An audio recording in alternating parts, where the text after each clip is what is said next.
Classification of transmission lines. Classification of transmission lines. ఈ classification of transmission line based on length. Based on length. ఏంటి sir అంటే up to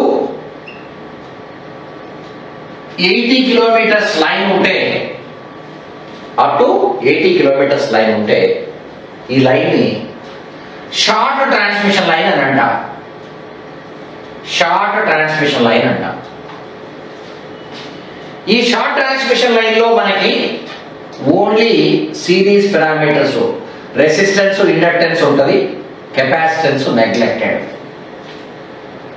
capacitance తీసుకోము, ఇంతకుముందు చెప్పాను కదా primary concepts RLCG ఉన్నాయి కదా, అందులో షార్ట్ ట్రాన్స్మిషన్ లైన్ అయితే ఓన్లీ R and L మాత్రమే ఉంటాయి. ఇక్కడ capacitance is neglected. Capacitance is neglected. ఇది షార్ట్ ట్రాన్స్మిషన్ లైన్. ఒకవేళ డిస్టెన్స్ 80 kilometers నుంచి 160 kilometers దాకా ఉంటే దాన్ని మీడియం ట్రాన్స్మిషన్ లైన్ అంటాం. మీడియం ట్రాన్స్మిషన్ లైన్ అంటాం. Medium transmission line. ఏం లైన్? Medium transmission line. అయితే 160 kilometers కంటే పైన ఉందనుకోండి, above 160 kilometers, this is called a long transmission line. Long transmission line. ఇప్పుడు చూడండి 80 to 160 kilometers ఉందమ్మా. 80 to 160 kilometers medium transmission line అన్నాము. ఈ మీడియం ట్రాన్స్మిషన్ లైన్ లో ఎలా రిప్రజెంట్ చేస్తాము అంటే మనం ఇక్కడ ఇంపెడెన్స్ Z/2, ఇక్కడ ఇంపెడెన్స్ Z/2 సగం చేసుకుంటాం. ఇంతకుముందు ఇంపెడెన్స్ ఇంత Z ఇది, ఇప్పుడు దీన్ని సగం సగం చేసాం. Z/2 capacitance C. Capacitance C. దీన్ని నామినల్ T మెథడ్ అంటాం. నామినల్ ఏ మెథడ్? T method. ఫస్ట్ కేసులో మనము అసలు కెపాసిటెన్స్ ని కన్సిడర్ చేయట్లేదు, నెగ్లెక్ట్ చేశాము. మీడియం ట్రాన్స్మిషన్ లైన్ లో కెపాసిటెన్స్ తీసుకుంటున్నాము, ఎక్కడో ఒకసారి అజ్యూమ్ చేసుకుంటున్నాము. మధ్యలో అజ్యూమ్ చేసుకుంటే నామినల్ T మెథడ్ అంటాం. అలా కాకుండా ఇంపెడెన్స్ Z ఇలా ఉండి ఇక్కడ రెండు సైడ్లలో అజ్యూమ్ చేసుకుంటే CC అజ్యూమ్ చేసుకుంటే దీన్ని నామినల్ పై మెథడ్ అంటాం. నామినల్ పై మెథడ్ అంటాం. అలా కాకుండా ఎండ్ కెపాసిటెన్స్ మెథడ్ కూడా ఉంటుంది, ఇది తక్కువ. ఇవి రెండే. ఇందులో కూడా ఇది చాలా మోర్ కామన్. ఏది? Nominal pi method. అదే లాంగ్ ట్రాన్స్మిషన్ లైన్ కి అయితే వస్తే ఎలా ఉంటుంది సార్ అంటే, లాంగ్ ట్రాన్స్మిషన్ లైన్ లో ఇంకా resistance, inductance, capacitance, conductance. Resistance, inductance, capacitance, conductance. Resistance, inductance, capacitance, conductance. ఇట్లాగా కంటిన్యూస్ గా వెళుతూ ఉంటుంది. కంటిన్యూస్ గా వెళుతూ ఉంటుంది. అయితే ఈ short and medium transmission lines ని, short and medium transmission line ని మనం రిప్రజెంట్ చేసేదాన్ని లంప్డ్ పారామీటర్స్ అంటాం. దీన్ని ఏమంటాము? లంప్డ్ పారామీటర్స్ అంటాం. Lumped parameters. ఇలా ఉండే వాటిని, ఇలా చెప్పే వాటిని డిస్ట్రిబ్యూటెడ్ పారామీటర్స్ అంటాం. Distributed parameters. So long transmission lines are distributed parameters.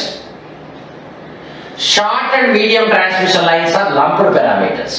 Short and medium transmission lines parameters are lumped parameters. So 80 kilometers దాకా ఉంటే,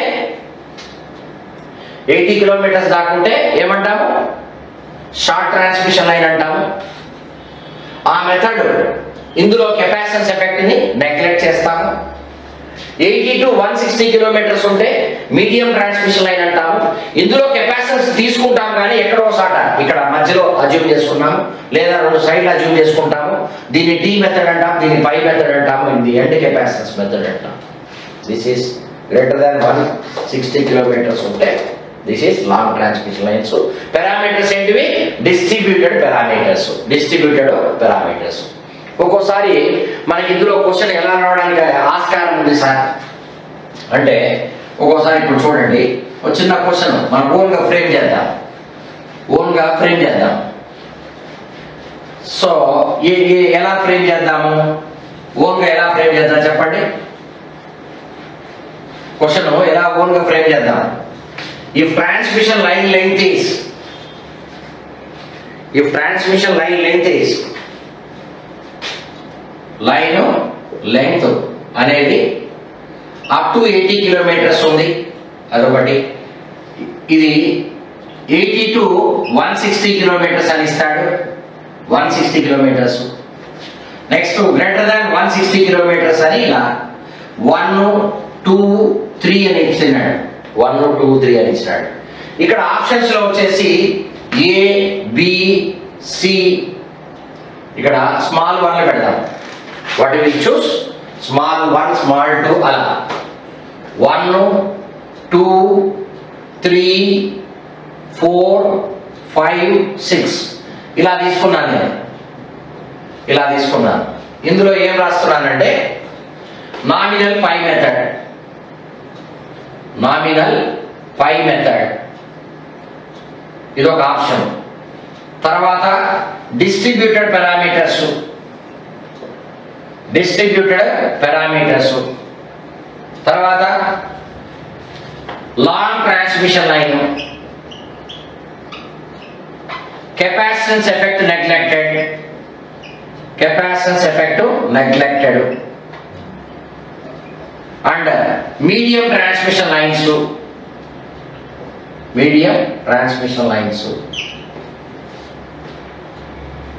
okay, medium transmission lines. Next lumped parameters అని ఇలా ఇచ్చాడు. ఇప్పుడు దీనికి మనం ఆన్సర్ సెట్ చేయాలి. చెప్పండి ఏమేమి సెట్ చేస్తాం? ఇది ఇలాంటివి కదా మనకి JLM ఎగ్జామ్లో జనరల్ అడుగుతున్నాడు. మన ఎగ్జామ్స్ లో ఇప్పుడు రీసెంట్ గా ఇలాంటివి వస్తున్నాయి క్వశ్చన్స్. 80 కిలోమీటర్స్ లోపల ఉంటే ఏమేమంటారు చెప్పండి? వాటి షార్ట్ ట్రాన్స్మిషన్ లైన్ అంటాం. ఎక్కడైనా ఉందా? ఇక్కడ లేదు. షార్ట్ ట్రాన్స్మిషన్ లైన్ ఉందా? లేదు. లంప్డ్ పారామీటర్స్, ఎస్ ఇది లంప్డ్ అంటే 1 కి 1 ఇది అయిపోయింది. ఇంకేమైనా దీనికి సంబంధించినవి మీడియం లైన్ ఇది కూడా చూడండి. కెపాసిటెన్స్ ఎఫెక్ట్ ఈజ్ నెగ్లెక్టెడ్ అన్నావు కదా, చూసావా? అప్పుడు ఇక్కడ ఏమవుతుంది? Answer 1 and 4. తర్వాత రెండో దానికి ఏమేమి మ్యాచ్ అయితే చూడండి. కరెక్ట్ ఆన్సర్ రాసేస్తున్నాడు, రాంగ్ ఆన్సర్ వాళ్ళు ఏమైనా ఇవ్వచ్చు. రెండో దానికి 80 to 160 నామినల్ పై మెథడ్ తో రిప్రజెంట్ చేస్తాను. Medium transmission line, lumped parameter 1, 5, 6 1, 5 and 6 ఇట్లా. తర్వాత 3 కి ఏం సూట్ అవుతుంది చూడు. 3 కి ఏం సూట్ అవుతుంది? More than 160 long transmission line, distributed parameters ఇది సూట్ అవుతుంది. లాంగ్ ట్రాన్స్మిషన్ లైన్ సూట్ అవుతుంది. ఇవి రెండు కూడా సూట్ అవుతాయి. ఏవి రెండు? Distributed parameters, long transmission line. కాబట్టి 2 and 3 ఇలా మల్టిపుల్ ఆప్షన్స్ లో మనకు అడుగుతున్నాడు. మీరు జాగ్రత్తగా ఈ లైన్స్ ఏంటి, ఏవి సంబంధించింది ఏంటి అనేది కూడా మనము జస్టిఫై చేసి కరెక్ట్ గా ఆన్సర్ కనుక్కునేటట్టు ఉండాలి. ఇది కరెక్ట్ ఆన్సర్. అది ఏనో బీనో సీనో ఏదో ఇస్తాడు, కరెక్ట్ ఆన్సర్ ఇదని మనం ఐడెంటిఫై చేసాం. అది ఓకే. అట్లా మీరు కూడా ఓన్ గా క్వశ్చన్ రాయడానికి ట్రై చేయండి.